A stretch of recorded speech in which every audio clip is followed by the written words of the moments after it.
Side ভাই বললেন, barrister Fuad regular বলছেন আপনাদেরকে, আপনাদের আমাদের রাষ্ট্র বা সরকার কখনো ঠিক হবে না যদি না আমরা ঠিক হই।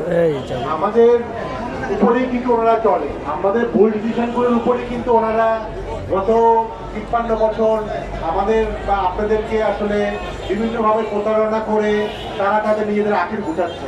তো সেই জায়গাটায় আমাদের ১৫ বছর পরে আমরা সবাই মিলে একটা সুযোগ পেয়েছি। আমাদের সামনে যে ভোটটা হতে যাচ্ছে, যেদিনই হোক না কেন, সেদিন যাতে আমরা রাইট ওয়েতে সঠিকভাবে আমাদের এই ভোটটা দিতে পারি।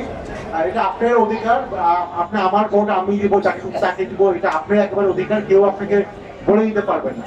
আর শুধুমাত্র ভোটের জন্য একটা দিনই যে আমরা আদায় হবো তা না, আপনাদের অধিকারটা বছরের প্রতিটা দিনই আপনাদেরকে আসলে আদায় করে নিতে হবে।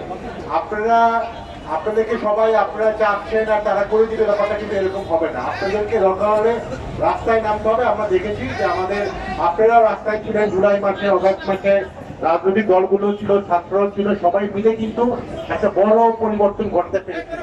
এবং আমরা চাই এই জিনিসটা যাতে আমাদের ভবিষ্যতে রাজনীতিবিদরা মনে রাখি, তারা যাতে আমাদেরকে ভয় পায়। আমরা কেন রাজনীতিবিদদের ভয় পাবো? রাজনীতিবিদরা আমাদেরকে ভয় পাবে, যাতে কোনো ধরনের যদি ভুল করে আমরা ওদের গদি থেকে আমরা সরাতে পারবো। তো আমি একটু করে শেষ করছি। আমরা আপনাদের সকলকে ঈদ মোবারক জানাচ্ছি। সবাই হয়তো বাসায় যাবেন, আপনার দেশে যাবেন।